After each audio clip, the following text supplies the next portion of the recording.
Hello and welcome. This is Koren, and you're listening to How She Really Does It, the place where inspiration and possibility meet. I'm so excited to have you here with me on YouTube. Don't forget to hit the subscribe button and like this video.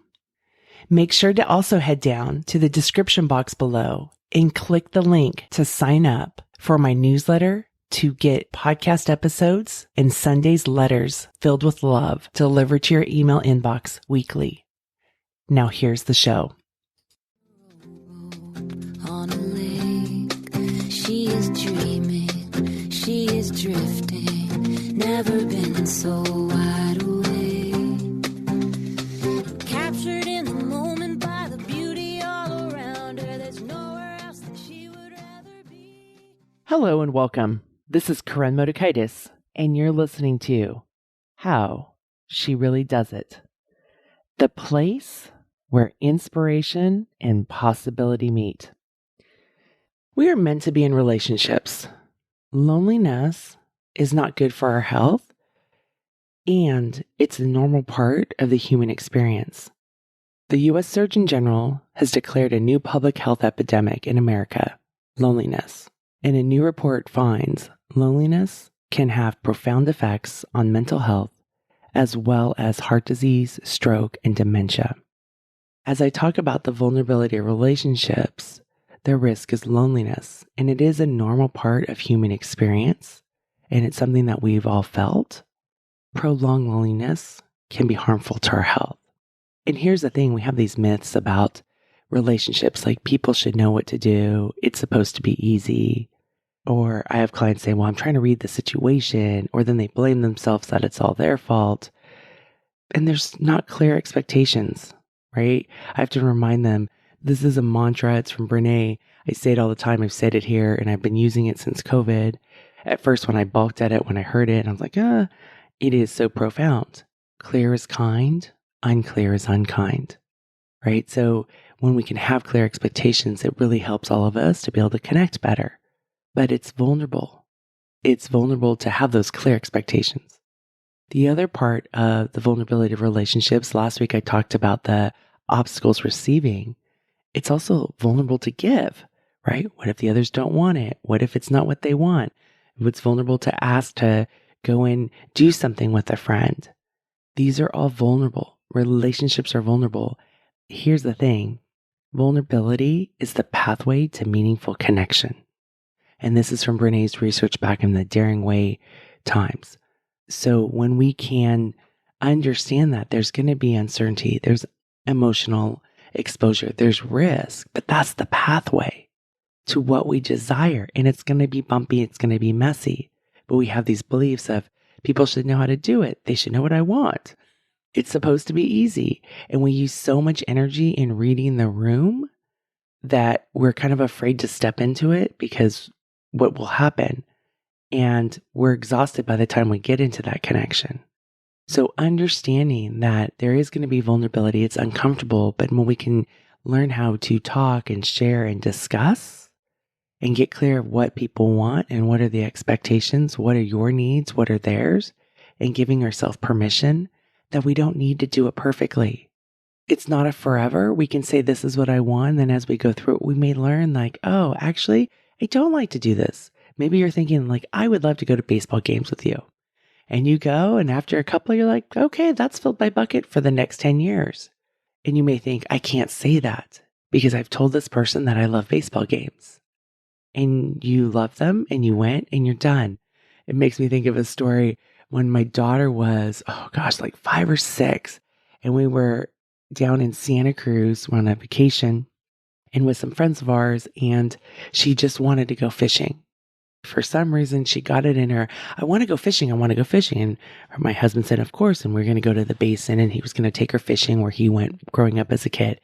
And she was so delighted and had this zest. Like if we could have that zest, if she could still have that zest of, this is what I want to do, and I want to go fishing. And she was so excited, and all week was talking about how she was going to get to go fishing, and we go to the beach, and they were watching the Disney show when we come back to the house, right? But she was so excited about going fishing. We go to the store, we buy her a kid fishing rod.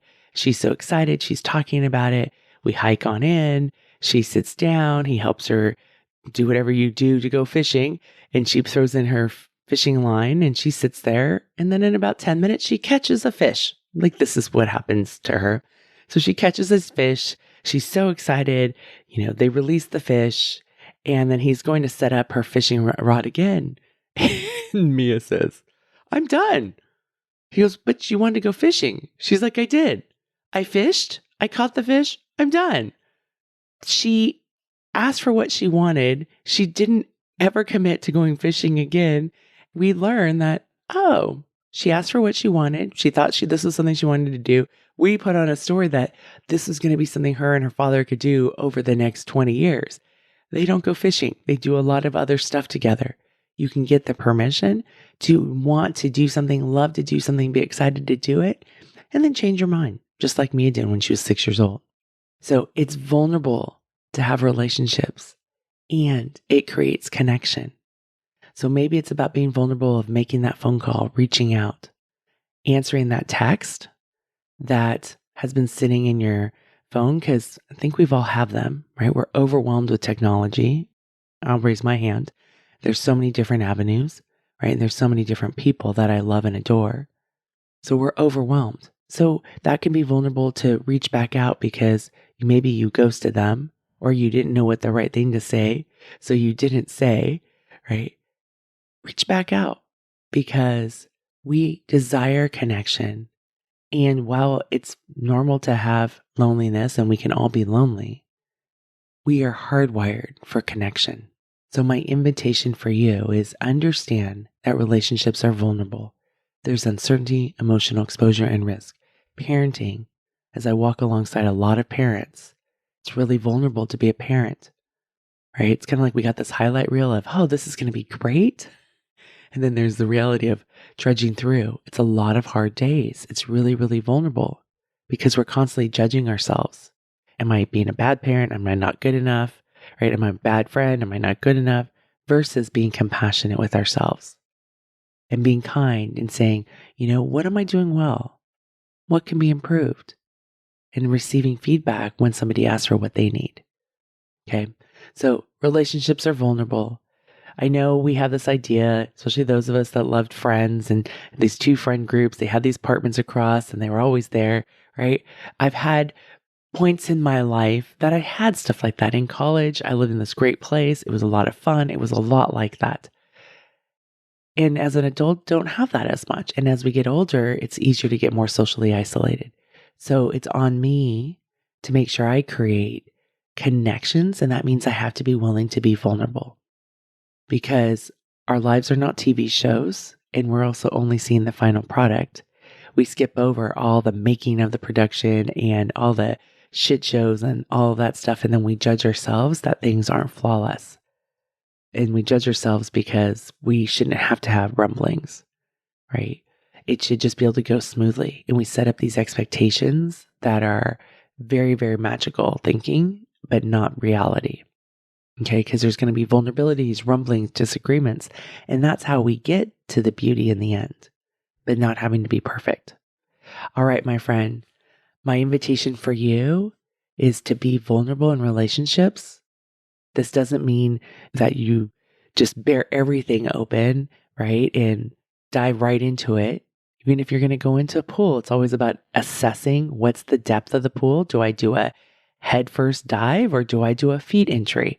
We need to have that discernment as we practice being vulnerable in relationships. It doesn't mean like Koren said, go be vulnerable. And you're like, okay, I'm just going to go totally naked into this relationship. We can do it in small moments, okay? And practice and build up that skill set. All right, my friend, I'm smiling big for you. Hey there. Before we go, I have a question for you. Have you subscribed to the show yet? This is an awesome opportunity for you to preserve your brain juice. I love the fact that I can subscribe to podcasts and television shows, and they go straight to my iPhone or they go straight to my DVR, and then I don't have to worry of, oh no, especially with television shows. Did I hit record? Is it going to be there? Or now do I have to watch it on demand and go through all the commercials? So go and hit the subscribe button. There's a link in the show notes, and that will ensure you that you never miss a show.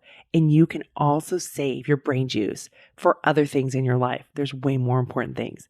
But you and I will still be connected because the show will be waiting for you in your phone. Go to the link in the show notes, subscribe to the show so you can automatically get all the shows to your phone. On a lake, she is dreaming, she is drifting, never been so wide awake.